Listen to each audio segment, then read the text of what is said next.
Hello everyone, welcome to Sanmarga classes. ಸೂಕ್ಷ್ಮ ಜೀವಿಗಳು ಮಿತ್ರ ಮತ್ತು ಶತ್ರು ಪಾಠದ 20ನೇ ಪ್ರಶ್ನೆ. ಪ್ರತಿಜೈವಿಕಗಳು ಎಂದರೇನು?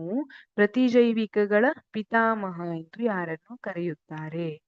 ಪ್ರತಿಜೈವಿಕಗಳು ಕನ್ನಡದಲ್ಲಿ ಈ ಶಬ್ದವನ್ನ ನೀವು ಅಷ್ಟಾಗಿ ಕೇಳಿಲ್ದೇ ಇರಬಹುದು, ಆದ್ರೆ ಇಂಗ್ಲಿಷ್ನಲ್ಲಿನ ಈ ಶಬ್ದವನ್ನ ನೀವು ಬೇಕಾದಷ್ಟು ಸಲ ಕೇಳಿದ್ದೀರಾ. ಆಂಟಿಬಯೋಟಿಕ್ ಕೇಳಿದಿರಲ್ಲ?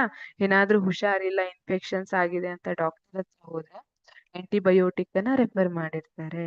ಆ ಆಂಟಿಬಯೋಟಿಕ್ ಏನಿದೆ ಅದನ್ನ ನಾವು ಕನ್ನಡದಲ್ಲಿ ಪ್ರತಿಜೈವಿಕಗಳು ಅಂತ ಕರಿತೀವಿ. ಹಾಗಿದ್ರೆ ಈ ಪ್ರತಿಜೈವಿಕಗಳು ಅಂದ್ರೇನು ಅಂತ ಕೇಳಿದ್ದಾರೆ. ಯಾವ ಔಷಧಿಗಳು ರೋಗಕಾರಕ ಸೂಕ್ಷ್ಮ ಜೀವಿಗಳನ್ನು ಕೊಲ್ಲುತ್ತವೆ ಅಥವಾ ಅವುಗಳ ಬೆಳವಣಿಗೆಯನ್ನು ನಿಲ್ಲಿಸುತ್ತವೆ, ಅಂತಹ ಔಷಧಿಗಳನ್ನು ಪ್ರತಿಜೈವಿಕಗಳು ಅಂತ ಕರಿತೀವಿ. ಯಾವ ಔಷಧಿಗಳು ನಮ್ಮ ದೇಹದಲ್ಲಿ ನಿಮಗೆ ಗೊತ್ತು, ಸೂಕ್ಷ್ಮ ಜೀವಿಗಳು ಆಹಾರದ ಮೂಲಕ, ನೀರಿನ ಮೂಲಕ, ಗಾಳಿಯ ಮೂಲಕ ದೇಹದೊಳಗೆ ಹೋಗಿರ್ತವೆ. ಅಂತಹ ಸೂಕ್ಷ್ಮ ಜೀವಿಗಳನ್ನ ಯಾವ ಔಷಧಿಗಳು ಕೊಲ್ತವೆಯೋ ಅಥವಾ ಅವುಗಳ ಬೆಳವಣಿಗೆಯನ್ನ ನಿಲ್ಲಿಸ್ತವೆ, ಅಂತಹ ಔಷಧಿಗಳನ್ನ ಪ್ರತಿಜೈವಿಕಗಳು. ಪ್ರತಿಜೈವಿಕಗಳ ಪಿತಾಮಹ ಅಂತ ನಾವು ಯಾರನ್ನ ಕರಿತೀವಿ? Alexander Fleming. ಅಲೆಕ್ಸಾಂಡರ್ ಫ್ಲೆಮಿಂಗ್ ಅವರನ್ನು ಪ್ರತಿಜೈವಿಕಗಳ ಪಿತಾಮಹ ಅಂತ ಕರಿತೀವಿ. ಈ ಅಲೆಕ್ಸಾಂಡರ್ ಫ್ಲೆಮಿಂಗ್ ಅವರು ಲಂಡನ್ನ ಸೇಂಟ್ ಮೇರೀಸ್ ಆಸ್ಪತ್ರೆಯಲ್ಲಿ ಸ್ಟೆಫೈಲೋಕಾಕೈ ಬ್ಯಾಕ್ಟೀರಿಯಾ ಎನ್ನುವಂತಹ ಒಂದು ಬ್ಯಾಕ್ಟೀರಿಯಾದ ಮೇಲೆ ತಮ್ಮ ಸಂಶೋಧನೆಯನ್ನ ಮಾಡ್ತಾ ಇರ್ತಾರೆ. ಆ ಸಂದರ್ಭದಲ್ಲಿ ಅವರು ರಜೆಗೆ ಹೋಗಿ ವಾಪಸ್ ಬಂದಿರ್ತಾರೆ.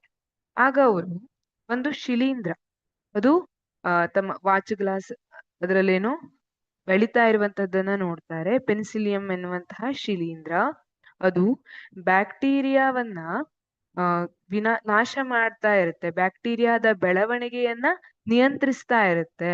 ಹಾಗಾಗಿ ಅವರು ಆ ಪೆನ್ಸಿಲಿಯಂ ಅನ್ನ ಮೊದಲನೇ ಆಂಟಿಬಯೋಟಿಕ್ ಆಗಿ ಉಪಯೋಗಿಸ್ತಾರೆ, ಪ್ರತಿಜೈವಿಕವಾಗಿ ಉಪಯೋಗಿಸ್ತಾರೆ. ಹಾಗಾಗಿ ನಾವು ಅಲೆಕ್ಸಾಂಡರ್ ಫ್ಲೆಮಿಂಗ್ ರನ್ನ ಪ್ರತಿಜೈವಿಕಗಳ ಪಿತಾಮಹ ಅಂತ ಕರಿತೀವಿ.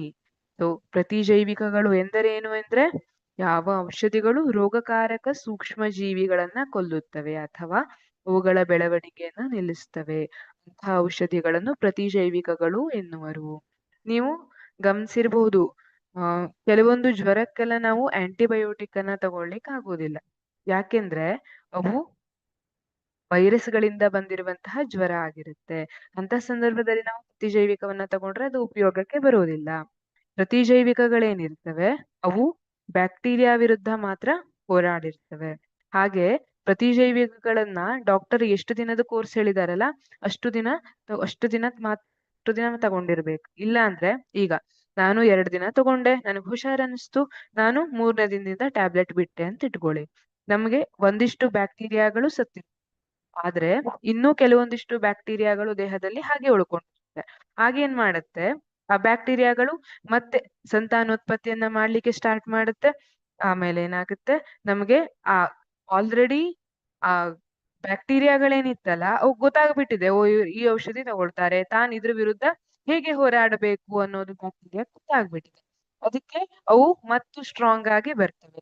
ನಾವ್ ಅದಕ್ಕೆ ಏನ್ ಮಾಡ್ಬೇಕು, ಹಳೆ ಡೋಸೇಜ್ಗಿಂತ ಹೊಸ ಡೋಸೇಜ್ ಅನ್ನ ಮತ್ತೆ ಹೈಯರ್ ಡೋಸೇಜ್ ಟ್ಯಾಬ್ಲೆಟ್ ಗಳನ್ನ ತಗೋಬೇಕು. ಹಾಗಾಗೋದ್ರಿಂದ ನಮ್ಮ ದೇಹಕ್ಕೆ ಸಮಸ್ಯೆ ಉಂಟಾಗ್ತದೆ. ಅದಕ್ಕೆ ಪ್ರತಿಜೈವಿಕಗಳನ್ನ ಯಾವಾಗಲೂ ಡಾಕ್ಟರ್ ಎಷ್ಟು ದಿನದ ಕೋರ್ಸ್ ಅನ್ನ ಹೇಳಿರ್ತಾರಲ್ಲ ಅಷ್ಟು ದಿನದ ಕೋರ್ಸ್ ಮುಗಿಸಿರ್ಬೇಕು.